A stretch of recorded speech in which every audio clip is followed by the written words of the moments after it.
যে খবরের দিকে আমরা নজর রেখেছিলাম, অভিষেক বন্দ্যোপাধ্যায়কে ঘিরে রীতিমতো বিক্ষোভের চেহারা। সোনারপুরের ছবি আপনাদের আমরা দেখাচ্ছি। সোনারপুরে অভিষেককে ঘিরে রণক্ষেত্রের চেহারা নেয় সোনারপুর।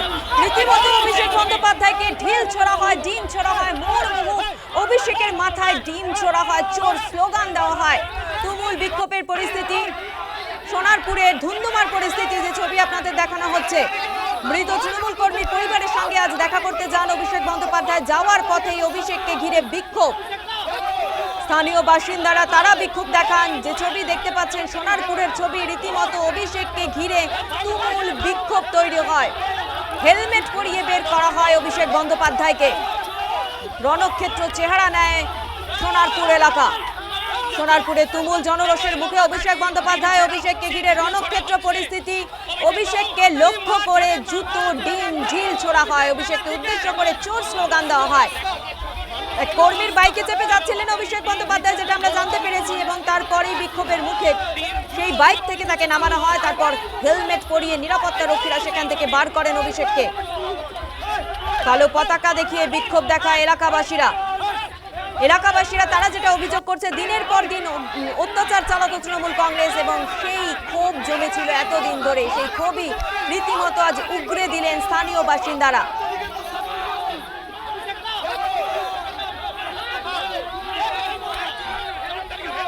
এই মুহূর্তে আমাদের সঙ্গে টেলিফোন লাইনে রয়েছে সিপিআইএম নেতা শতরূপ ঘোষ। শতরূপ, নিউজ টাইমে আপনাকে স্বাগত। শতরূপ, আজ অভিষেক বন্দ্যোপাধ্যায় তিনি গিয়েছিলেন সোনারপুরে এবং রীতিমতো জনরোষের মুখে পড়লেন অভিষেক।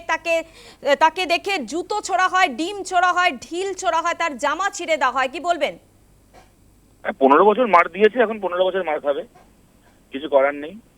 যে অভিশাপ মানুষের কাছ থেকে কুড়িয়েছে, এখন যেখানে যাবে এই ধরনের বিক্ষোভ তো হবেই, কিছু করার নেই।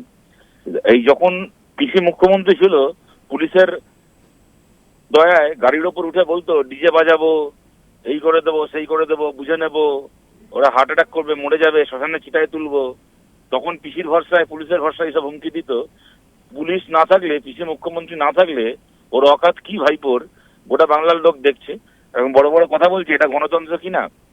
গত 15 বছরে পশ্চিমবাংলায় যে কোনো রাজনৈতিক দল, সেটা সিপিআইএম এর মোহাম্মদ সেলিম থেকে শুরু করে আমাদের একাধিক নেতা, মনে করুন কংগ্রেসের অধীর চৌধুরী, বিজেপির দিলীপ ঘোষ, এরকম বিভিন্ন নেতারা, বিভিন্ন দলের বিভিন্ন নেতারা, তারা যখন এমনকি ভোটে প্রার্থী হিসেবে তারা ভোট কেন্দ্রে গেছেন, সেখানে তৃণমূলের লোকেরা ঘিরে দাঁড়িয়ে নোংরামি করেছে। আপনি কেন এসছেন, আপনি কেন ঢুকবেন ভোট কেন্দ্রে? তারা প্রার্থী হয়ে গেছে, সেখানে নোংরামি করেছে। আর তার এরা ব্যাখ্যা দিয়েছে, পিসি ভাইবো বলে ব্যাখ্যা দিয়েছে ওটা নাকি মানুষের জনরোষ। এবার দেখুক, তাহলে এটাও, ওটা যদি মানুষের জনরোষ হয়ে থাকে, তাহলে এবার ডিম ছুটছে, টমেটো ছুটছে লোকে, এরপরে জুতো ছুটবে, সেটাও মানুষের জনরোষ। সামলাক এবার জনরোষ। 15 বছর জনরোষ দেখিয়েছে, এবার জনরোষ সামলাক। বেশ, ধন্যবাদ আপনাকে।